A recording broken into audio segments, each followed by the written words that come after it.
বছর জুড়ে একের পর এক উত্তপ্ত ঘটনা, নতুন রাজনৈতিক সমীকরণ, দলবদল, নিষেধাজ্ঞা সব মিলিয়ে সবচেয়ে আলোচিত ঘটনাবহুল অধ্যায় পেরিয়েছে দেশ। বছরের শুরুতে অসন্তোষের বিস্ফোরণ থেকে শেষে জাতীয় নির্বাচনের উত্তাপ। ২০২৫ সাল ঘিরে রাজনীতি ঘুরেছে নতুন পথে, নতুন কাঠামোতে, নতুন সম্ভাবনায়।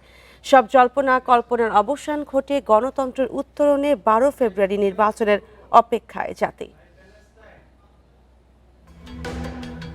ছাত্র জনতার নজিরবিহীন গণ আন্দোলনের মুখে দীর্ঘ ১৫.৫ বছরের বেশি সময়ের এক নায়তন্ত্র শাসন ব্যবস্থার অবসান।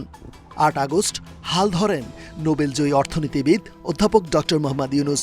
নানা মত এবং পথ পরিক্রমার মধ্য দিয়ে দেশটিকে সামনের দিকে এগিয়ে নেয়ার প্রাণান্ত চেষ্টা। রাজনীতির ঘটনাবহুল বছরের প্রথম ঘটনা ৫ ফেব্রুয়ারি। ভারতে বসে জুলাই অভ্যুত্থানের বিরুদ্ধে শেখ হাসিনার উস্কানিমূলক বক্তব্য জনমনে সৃষ্টি করে তীব্র ক্ষোভ, যার বহিঃপ্রকাশ ঘটে ধানমন্ডির ৩২-এর বাড়ি ভাঙচুর ও অগ্নিসংযোগে। ২৮ ফেব্রুয়ারি জুলাই অভ্যুত্থানে সামনের সারির নেতাদের নিয়ে আত্মপ্রকাশ নতুন রাজনৈতিক দল জাতীয় নাগরিক পার্টি এনসিপির। নতুন করে বড় দলগুলো কষতে শুরু করে রাজনীতির হিসেব নিকেশ।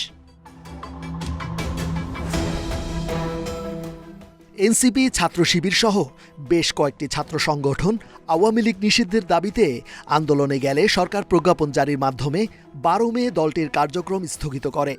যদিও ২০২৪ সালের ২৩ অক্টোবর সন্ত্রাসী কর্মকাণ্ডের অভিযোগে ছাত্রলীগকে নিষিদ্ধ করে সরকার। গণঅভ্যুত্থান পরবর্তী রাষ্ট্রকাঠামোয় সংস্কার আনতে রাজনৈতিক দল ও নাগরিক সমাজের সঙ্গে ধারাবাহিক সংলাপের মধ্য দিয়ে ৩১ জুলাইয়ের মধ্যে চূড়ান্ত হয় জাতীয় জুলাই সনদ ২০২৫। এরপর গত ১৭ অক্টোবর রাজনৈতিক দলগুলোর অংশগ্রহণে আনুষ্ঠানিকভাবে জুলাই সনদ স্বাক্ষর হয়।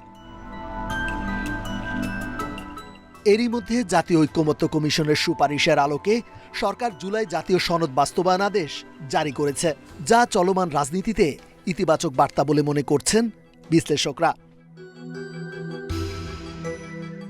গণতন্ত্র পুনঃপ্রতিষ্ঠার লক্ষ্যে রাজনৈতিক দলগুলো একে অপরের সাথে স্বার্থের দ্বন্দ্বে জড়িয়ে পড়ে। নতুন বাস্তবতায় অতীতের শরিক দল জামায়াতের জোটই এবার নির্বাচনের মাঠে বিএনপির প্রধান প্রতিপক্ষ।